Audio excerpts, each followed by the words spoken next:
Well, thanks for joining me.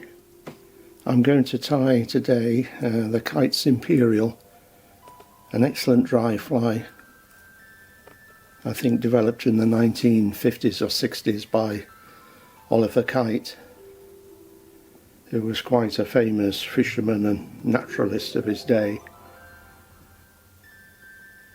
The man had a lovely way of presenting his fishing and natural history programs, a little bit like a variation on David Attenborough. Anyway, to start with, I've got a 14 barbless hook in the vise, and I'm using some purple 8/0 tying thread.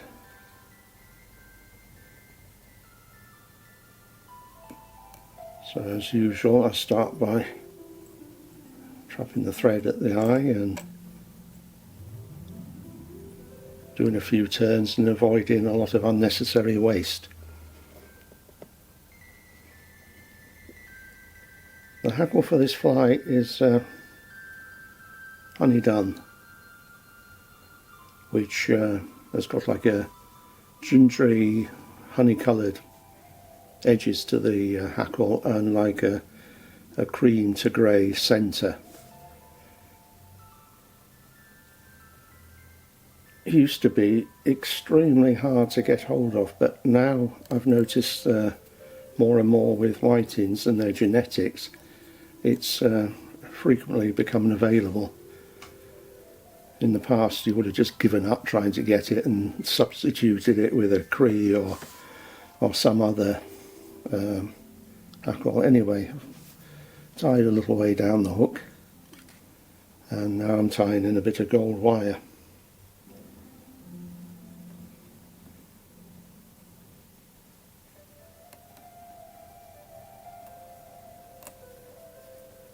This is obviously used for the ribbing, and for the tail I haven't got a honey dun hackle with the fibres long enough, so I'm using a little honey coloured Coq de Leon feather, which will give a nice stiff tail anyway.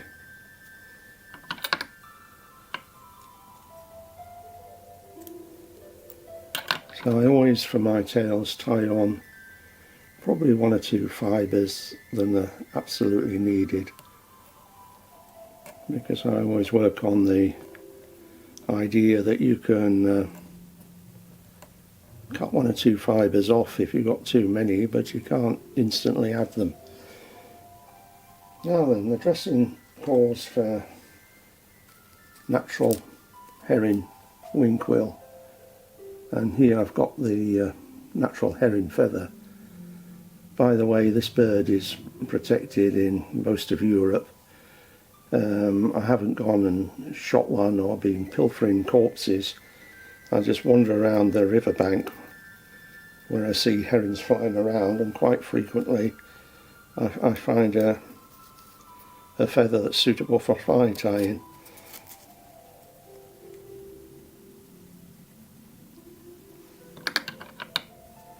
So I'm tying this in at the tip, and I cut off just a little bit of the tip. I don't want it to be super weak when I start tying it on.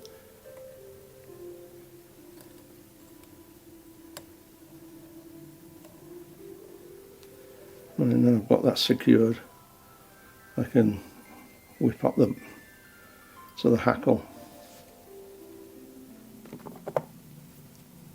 And I don't like my flies to disintegrate on the first take, so I'm securing my body with just a little drop of clear Vineyards varnish.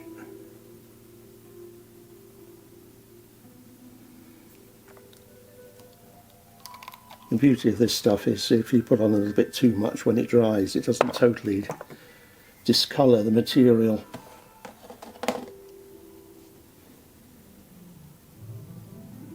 And I've got myself a new fancy hackle plier, which I'm not completely used to yet, but it has a It has an advantage for doing this type of thing in that when I hook it in that you can twiddle this, put a bit of a twist in it, and it's reasonably easy to wrap round.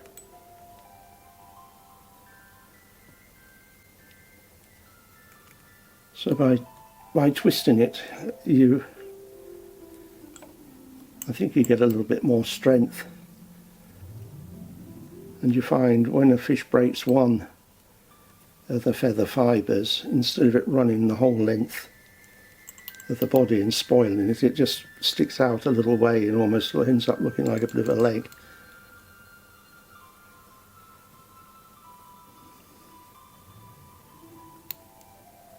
So right, we're now back to the hackle region. Swap over, return her to, release my herring hurl, another wrap. Now, I annoy everybody by tying the ribbon in the same direction as the hurl. So this is the awkward bit. You take those few fibres that you've got from the herring, and before you get to the hackle with the ribbon, you tie a turn over and secure.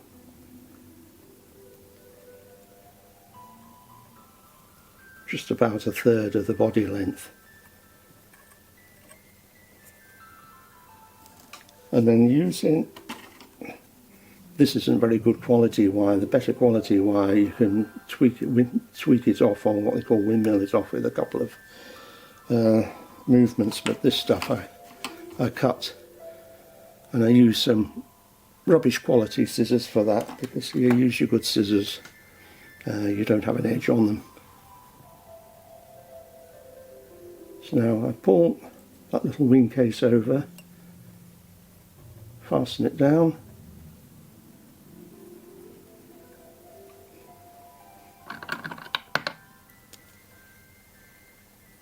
and then using some decent quality scissors,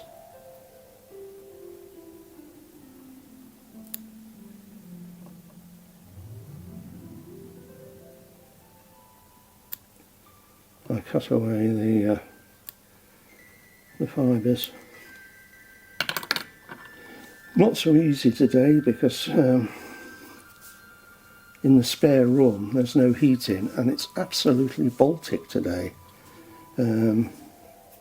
So to complement my usual natural handshake, I've now got a bit of a shiver into the bargain. So wrap your hackle round.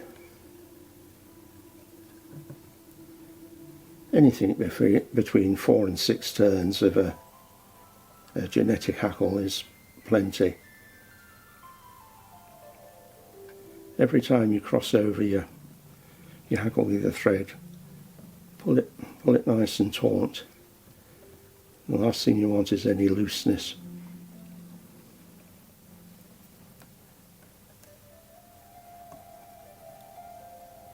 And just secure with a half hitch.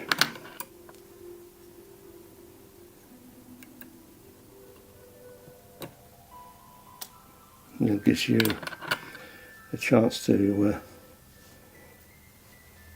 take the hackle away.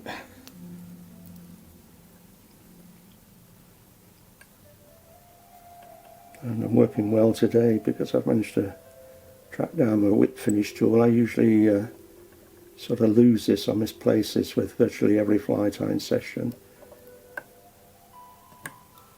A few turns on the whip finish tool.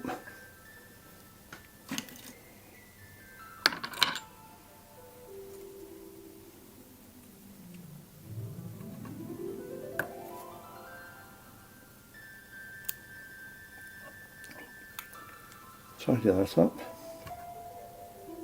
Now that is a cracking general purpose fly, that, and when you've acquired your herring herl or a bit of pheasant tail, you can tie loads of other flies in the same sort of fashion.